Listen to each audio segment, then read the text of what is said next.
ఆ తర్వాత YS Jaganmohan Reddy A1 A2 అయిపోయింది A1. ఈరోజు వినుకొండ అనే ఒక ఊర్లో ఒక రషీద్ అనే అబ్బాయిని జిలా అనే అబ్బాయి నడి రోడ్డు మీద చంపేశాడు. చంపేసిన తర్వాత వెంటనే మన గురువు గారు మంచి కాన్వాయ్ వేసుకొని జబర్దస్త్గా గబగబ వచ్చేసాడు. గబగబ వచ్చాడు ఆడికి వెళ్ళాడు, లోపలికి వెళ్ళినాడు. జగన్మోహన్ రెడ్డి వచ్చాడు, దిగాడు, లోపలికి వెళ్ళాడు, బయటకు వచ్చి ప్రెస్ పెట్టాడు. ఎడవరకే మనం మాట్లాడదాం, కథ అంతా తేలిపోద్ది. జగన్మోహన్ రెడ్డి వచ్చేటప్పుడు ఆయన కాన్వాయ్లో ఉండే ఒక బండి బాగాలేదంట, కావాలనే దిగి ఇంకో బండి ఎక్కడం. అంటే నన్ను సరిగ్గా చూసుకోవడం లేదు, నన్ను పట్టించుకోవడం లేదు, నన్ను వీళ్ళు చంపేద్దాం ట్రై చేస్తున్నారు. అదే బండి చంద్రబాబు నాయుడు గారు 2014 నుంచి 2019 ఉన్న, 19 నుంచి 24 ఉన్న, ప్రతిపక్ష హోదాలో ఉన్న అందరూ వాడినట్టు బుల్లెట్ ప్రూఫ్ కారే అది. మనం గెలవాలా. ఇప్పుడు ప్రతిపక్ష హోదా కావాలన్నా 18 సీట్లు కావాలా. మనం అలాంటి కాన్వాయ్ కావాలన్నా మనం గెలవాలా. మనం గెలవకుండా మనకు కావాలా అంటే కుదరదేడా. ఐఏఎస్ ఉంటుంది, ఐపీఎస్ ఉంటుంది, ఇక్కడ ఎమ్మెల్సీ ఉంటుంది, లేకపోతే మన ఎమ్మెల్యే ఉంటుంది, మెంబర్ ఆఫ్ లెజిస్లేటివ్ అసెంబ్లీ ఉంటుంది, లేదా మెంబర్ ఆఫ్ లెజిస్లేటివ్ కౌన్సిల్ ఉంటుంది. దాని తేడా ఉంటుంది. మనం గెలవడంలోనో ప్రజల చేత ఎన్నుకోపోవడంలోనో మన మెజారిటీ వల్ల మనకు వచ్చేటువంటి స్థాయి ఉంటుంది తప్ప మనం గబగబా దిగేసి ప్రాంక్ వీడియోస్ చేస్తారు చూడు, గబగబా ఈ బండి దిగి ఆ బండి ఎక్కినంత మాత్రాన జగన్మోహన్ రెడ్డి చెప్తున్నా, నీకు ఎవడు కొత్త బండి ఇవ్వడు. ప్రభుత్వం ఏదైతే నియమిస్తుందో ఆ బండే ఇస్తారు నీకు. ఒకటో పాయింట్, దాన్ని జనాల ముందు ఫోకస్ చేయడం. నన్ను అంటే ప్రజలు ఒక చోట ఉంటే మనోడు ఉడికెత్తిపోతాడు. ప్రజలు ఒక చోట ఉన్నాడంటే ఉడికెత్తిపోతాడు. ఆ ఉన్మాది ఎట్ట ఉడికెత్తిపోతాడంటే వాళ్ళ ముందు చేయాలి. అంటే వాళ్ళ ముందు చేస్తే కదా, అమ్మో జగన్మోహన్ రెడ్డికి బండి తీసేసి ఆ బండి ఇచ్చారు, ఆ బండిలో చంపేస్తారేమో అందుకని ఇంకో బండి ఎక్కాడు అనేది అక్కడ చిత్రీకరించడానికి ట్రై చేశాడు. ఇది ఒకటో పాయింట్, జనాలు తెలుసుకోవాలా. రెండో పాయింట్, వచ్చిన తర్వాత ఏం చేశాడు, బండి డోర్ తీసి చక్కగా నోరు ఓపెన్ చేసి ఇలా పెట్టి అన్నాడు. నిజంగా అన్నాడా లేదా? అన్నాడు, 100% అన్నాడు. ఒరే మనం ఏం మనుషులవి, మనం ఏడుండాము.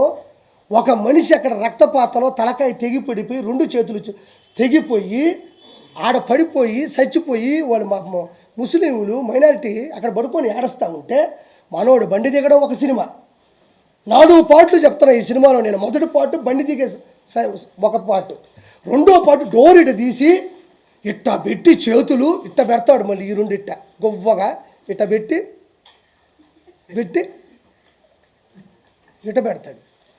ఆడ మనిషి చచ్చిపోయినాడు. ఎవరన్నా అడ్డొచ్చినప్పుడు నువ్వు ప్రజాస్వామ్యంలో ఒకసారి CM అయినోడు, chief minister of Andhra Pradesh అయినోడివి, 5 సంవత్సరాలు పరిపాలించినోడివి, అక్కడ అంత పెద్ద విపత్తు జరిగినప్పుడు వాళ్ళ అమ్మ నాయన అక్కడ కూర్చొని ఏడుస్తుంటే నిజంగా నువ్వు మనిషి అయి ఉంటే, నిజంగా జగన్మోహన్ రెడ్డి నిజంగా మనిషి అయి ఉంటే ఫస్ట్ నువ్వే కదా డోర్ తీసింది. నీకు కూడా పోలీస్ సెక్యూరిటీ ఉంటుంది కదా. నీ బండి మీద అడ్డంగా ఎవడిచ్చి పడిపోతాడు?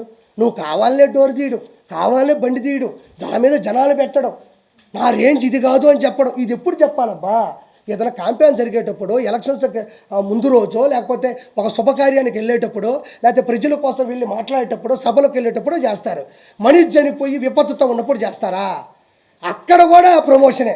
ఇది నా స్థాయి, ఇది నా స్థాయి. రెండో సినిమా అయిపోయింది. దాన్ని సాక్షి పేపర్లు ఏం పెట్టారు తెలుసా?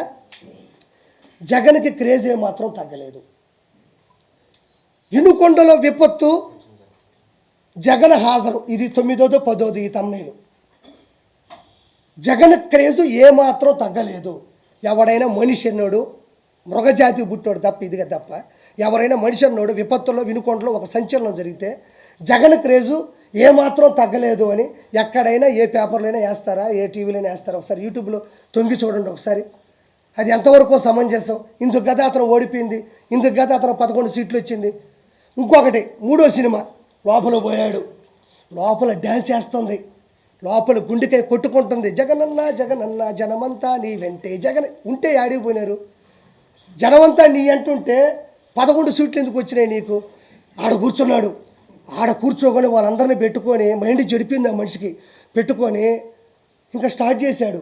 ఏం కాదమ్మా, నీ కొడుకుకి న్యాయం జరుగుతుంది, నేను ప్రతిపక్ష హోదా లేకపోయినా ప్రతిపక్ష నాయకుడిగా ఉన్నాను, నేను పోరాడతాను, నేను నిలదీస్తాను, నీ బిడ్డ పోవడం నాకు బాధగా ఉంది. ఆడిపోయి అమ్మ ఒడమ్మా మనిషికి 15,000 అన్నాడమ్మా, ఒకరికి 15, ఇద్దరికి 30 ఇవే చెప్తారా? వాళ్ళకి అర్థం కాదు, నోరు తెరుచుకొని చూస్తూ ఉన్నారు. అతను కూడా ఏమన్నా ఏడుస్తాడేమో, అతను కూడా ఏడిస్తే మనం కూడా పైన పడిపోయి ఏడద్దాం, బాధ ఉండట్లేదు ఎవరికైనా, బాధ ఉండట్లేదు ఎవరికైనా. మనం కూడా అమ్మ నాయన చచ్చిపోయినప్పుడు తట్టకని ఎవరు నువ్వు వస్తే పైన పడి ఏడ్చేస్తాం. వాళ్ళంత బాధ తప్ప హృదయంతో ఉంటే ఇతను పోయి మనిషికి 15,000, ఇంకోటికి 30-45,000 అన్న వాళ్ళు బిత్తరపోయి చూస్తున్నారు. ఇవన్నీ ఏడెందుకు చెప్తున్నాడు అంటే అతనికి ఎక్కడ ఏం మాట్లాడాలో తెలియనంత మనస్తాపానికి గురైపోయినాడు, మనస్సు చెలించిపోయింది, ఒక సైకో అయిపోయినాడు. అతను ఎర్రగడ్డ మెంటల్ హాస్పిటల్లో చేర్పించడంలో ఎటువంటి సందేహం లేదు. DNA టెస్ట్ తర్వాత జగన్మోహన్ రెడ్డి మానసిక టెస్ట్ కూడా చేయాలా, ఇది 100% అయిపోయింది. అక్కడికి పోయి ఎవరైనా అమ్మఒడి గురించి మాట్లాడతారా?